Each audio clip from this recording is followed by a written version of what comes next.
Citizens, it's that time. You're officially in the alert zone. Welcome to the Alert Zone TV. I'm the Wizard Uncle James. Sorry about being unprepared, everybody. Just got finished watching my son play his first college football game, so I'm kind of excited here. And I just wanted to go ahead and get this filming in. So definitely go Millsap College down in Mississippi. All right, so I would love for you guys and girls to become active citizens of the Alert Zone, and y'all already know how to do that. Thanks for all the love. We've been getting the channel is growing. We close to that 2,000 citizens. We almost 2,000 citizens strong. Once we go to 2,000, then it's 3, and so on and so forth. So tonight I'm sitting here with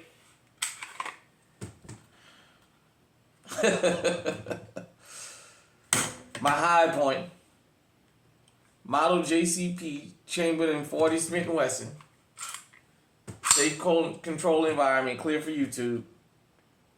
This is my High Point, aka 50/50, aka You Bet Your Life, aka the Hammer. Ooh. And I just wanted to talk to everybody about something that caught my attention earlier today, and I don't know if you guys know the term jugging. It's a phenomenon. It's a criminal thing that word has like its origins down in Houston. Although Houston may not be the place that it started. I'm just saying the word jugging. It's reached up to St. Louis, O'Fallon, Missouri. It's spreading. But basically, jugging is ATM robberies. Usually what they do is they go to banks, they watch people drive up to ATMs, they follow them. They wait for them to park. If they go get gas, they'll bust the window and take the bag or what have you. And sometimes they'll catch them and they'll rob them. If you're able to be legally armed, when you go to the bank, you're supposed to have this with you. You're supposed to have your firearm with you, and it's supposed to be ready. You don't ever assume when you're going to an ATM or drive-up teller or going in the bank to get cash or what have you, you don't ever assume that nobody's not going to do you nothing. Ooh, since I can remember, since I was a teenager, back in the days when we used to cash our checks and stuff, people knew to cash your check and go home and put up whatever it is you don't plan on carrying. When you go to these ATMs, this should be ready. When you go to these banks, this should be ready. If you withdraw a large amount of money, when you leave the bank, don't go stop and get you a hamburger. Don't go stop and go get gas and go dilly-dally around at the gas station of all places. Go home. Go to a safe location with your firearm and put that money up. Then go do what it is you need to do. I've seen a lot of people make the mistake of withdrawing $10, $15, $20, $30,000 cash and stopping to get gas in within seconds. While they pumping gas on this side of the car, the thieves breaking in the car on the other side. Or opening the door. Just, no, you don't do that. You can't chance your safety out here. You can't expect or suspect or assume that nothing is going to happen to you. You have to always have the mindset when dealing with money that somebody is out to get you. Somebody may be watching you. Get your money and go home. Go to wherever you're going with that money. For businesses that go pick up commercially, my advice is get it delivered or by the armored car people. Or when you send your employee out to go get this and they come back with that money, have somebody armed waiting on them. Because they've learned how to do that. Wait for you to come out the bank with that bag. They know you're going to a business, and when you go up to that business, they run up on you. You know, they always say this money is insured. Why risk your life? Here's the problem. We don't live in the world where people rob you and let you go. We live in the world where people will rob you, you'll give them everything, and they'll still blow your fucking head off. And that is worldwide. That ain't just here in America. One of the things I do know of that happened and happens sometime in Mexico, people get stopped on the highway by these highway pirates. They pull them over. People give them everything. And they still kill them. People tell them I don't have no money. They drive them to the ATM. They withdraw everything until they see zeros and they still kill them. You don't live in a world where people rob you and let you go. So don't assume if they come and take your money, they're going to leave you. If a gun is involved and that person has a firearm, the chance of you being shot is 50-50. Have yours. When you get to the bank, you don't got time to be bullshitting on the phone.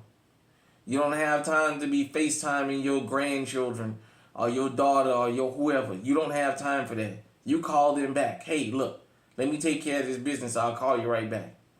You have to always be on alert worldwide. I'll tell you guys about an incident that happened to me in Mexico this last particular time. I had went to the exchange place where we exchange money. Been there quite a few times. Never had an issue. I didn't exchange a large amount of money. I exchanged a couple $100 because I was buying these pair of boots. And I was waiting on them to come from another town, as a matter of fact. And once they came in, I had been at the store probably 45 minutes. Got the boots, tried them on and everything, double tried them and, got on out of there. And so as we leave, this guy comes up. And he says to my wife, "Oh,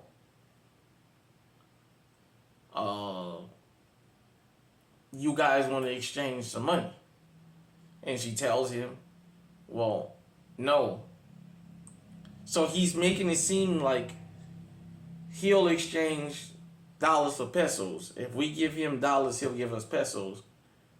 And the exchange place is right here. Why would I exchange money with him out in the street when then he says, "Oh, I saw he went in the exchange place and exchanged money." So she said, "Oh no, he already exchanged all the money he had." Well, as she say this, now I'm figuring, oh, okay. So he thinks it's going to be a robbery. So I come from behind her and I get in a position where if he moves the way I'm going to take off on him, I ain't going to stop. But it just goes to show something. Almost an hour later, he was still standing there waiting on me. That shows you that criminals, when they're out here on the prowl, they practice patience. They'll go sit at the bank all day in a stolen car, or some of them use their own car with blacked out windows, and they'll sit there all day. They don't rob you anymore in raggedy, broken down, beaten cars. When they come to rob you, they pull up in cars you'll never expect. Nice, clean cars. It used to be back in the days they would go steal a hoopty to go do something. Not now. So you never suspect that these guys and girls are coming to do this. They'll sit all day. And they'll watch people come out and they'll follow. All of us are potential targets. Another thing I've seen that they do, this particular jugging incident was where the guy left Houston from doing it and went up to Missouri. And he set the alarm off on one of the ATMs. They sent a repair guy out there. Well, they followed the repair guy for a couple hours because he went around to multiple ATMs. And when he finally did open one to do repairs on it, they rolled up on him, threw him on the ground and told him they had a gun and took $94,000 in cash. Now, they already know who they're looking for because they flashed this picture over the TV and what have you. But just the point that these guys have gotten so sophisticated, and these girls, to set the alarm off on the ATM and have the company bring a repairman out, and then they follow the repairman. And as soon as he get one open, they rob him. These guys and girls ain't got nothing but time on their hand to prowl. When they run up on you, don't be their next victim, because you might not live to tell about it. Even if you got a 50-50, have something on you. It'd be nice to make sure that it goes bang, but I understand some people go and get these 50-50s. You know, these you bet your lives. Get legally armed. Pay attention when you out there. You got to get your head out of the sand. The world ain't what it was anymore. Criminals don't care about people who are law-abiding citizens just working hard and minding their business. You're fair game to them. It's no more criminals robbing criminals, because they don't want the headache of having somebody they know will shoot back. So they want law-abiding citizens, because they know the majority of law-abiding citizens in this country are not armed. You might hear them say in America there's more guns than there are people, legally.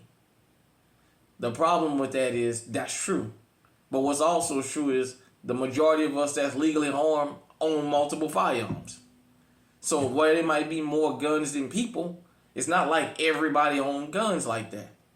You got a small bunch of people that own all the damn guns. That got to change. We got to get everybody legally armed, and we got to drill it through your head. Nowhere is a safe zone. Not even your home. If it was, you wouldn't have a goddamn ring doorbell camera on your house. Your house wouldn't have cameras on it if it was a safe haven. If you felt that safe at home, you wouldn't have cameras on your house. You wouldn't have dead bolts and chains if you felt that safe. These criminals out here, they coming up with all kinds of ways to commit crimes, and it's my job as the wizard of GunTube and the wizard of the alert zone to let you guys and girls know what's going on, so you know how to move. This is a worldwide movement, so you think about this worldwide. Hit me in the comment section. Let me know what you think. Until next time, stay safe, stay armed. Sitting here with 50-50. Stay on high alert.